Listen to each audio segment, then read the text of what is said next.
Hello, this is an interview for St. Joe's University Medical Center and for our internship and patient experience. I hope you're doing well, and we're ready to get started. Describe a situation where you received negative feedback or had a negative work experience. What did you learn or change based on the feedback or experience? What were the outcomes? One negative work experience that I had was in my current role as a graduate assistant for simulation in the School of Health and Medical Sciences. I had recently taken over the duty of creating and maintaining a monthly invoicing system for our standardized patients. After completing the invoices for the entire semester and sending them through the proper channels, I came to find out that they were done incorrectly, which wasted about 2 days of work. I eventually did redo all of the invoices, but it did teach me a lesson where I learned the importance of asking for help and verifying workflows to ensure that they are done correctly before getting too far into a task to avoid error and wasting time of my team. The main outcome here was my own personal growth and how I learned not only the correct process for invoicing, but also that the lesson of teamwork and collaboration can be applied to many different areas of an organization. Describe a situation in which you had to use oral communication skills to present complex or technical information. How did you determine whether the audience received your message? What were the outcomes? I believe I showed oral communication skills recently when I had to explain how we use simulation in today's healthcare landscape when our undergraduate students came for a tour. During this interaction, I had to explain the scaffolding we use throughout their healthcare education journey to take them from day one to the day that they walk across the stage to graduate. This is often really hard for students to understand as they view it as a trial by fire, which is the opposite of our goals in simulation. To determine if they received my message, I asked them to give me examples of things they were scared of when thinking of their education and how we can use simulation to work on the skills and overcome those fears.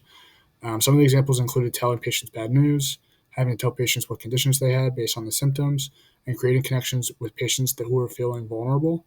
All of these situations are ones that we trained for in sim, and they were able to explain to me with my help, how they can grow those skills in simulation.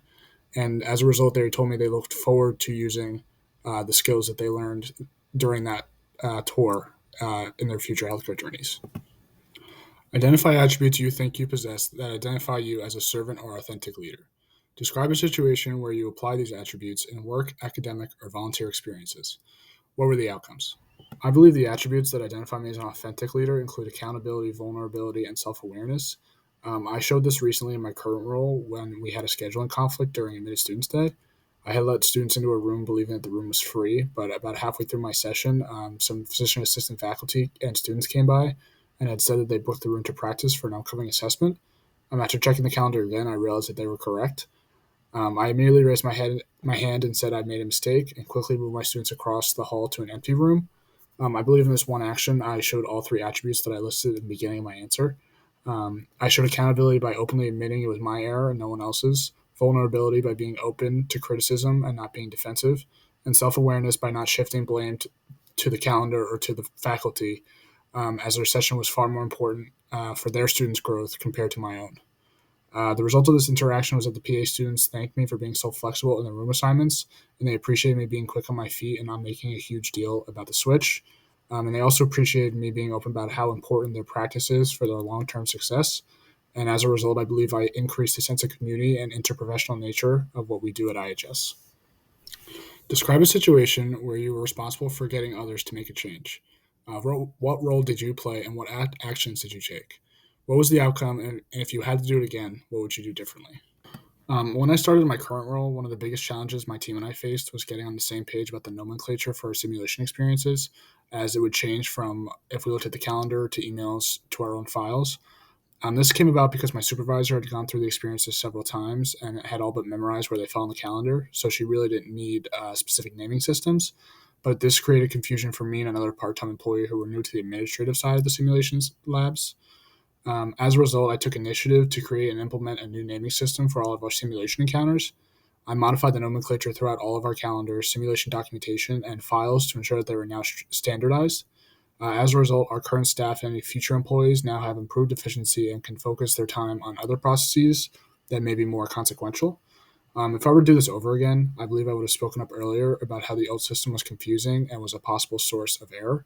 Looking back in the experience, I waited multiple weeks before creating and suggesting a name change, which cost the team an unknown amount of time in making and fixing our own mistakes. Give an example of a time where you had to deal with an ethical dilemma. How did you resolve the issue? What were the outcomes? During my undergraduate experience, I was a peer advisor, which is a role that mentors freshman students about how to be successful during their first year and beyond. During this time, I had a student who was a pre med and was part of the Honor Society at Seton Hall, along with other extracurricular activities. They asked to meet with me one day and had told me that they were very overwhelmed and burnt out with their workload. They asked me if I think they should drop pre med honors or one of their extracurricular activities. During my training for this role, I was told that we should not be advising students about adding or dropping classes, as this was solely the role of the academic advisor, including the honors program. This created an ethical dilemma of either I go against my contract and my training and advise the student, or just have them speak with their advisor, who would likely not understand the struggle of balancing all of these activities at once. However, I decided that when I took this role, I wanted to help students in any way that I possibly can, including in this situation. So I ended up advising the student that they should talk with their advisor first, but in my opinion, they should drop the honors program, as keeping on track with their major was important for getting into medical school. Also, for their extracurriculars, med school applications, a large part of it is through extracurricular activities. And as a result, the student has to this day thanked me. We still keep in touch, and she ended up being in the Honor Society for her sorority during her sophomore year. And I think it was the right decision for me to advise a student against my contract and my training. Okay, I think that's all the time we had for today and all the questions that we had. We look forward to hearing from you soon, and we'll be reaching out by email for further steps.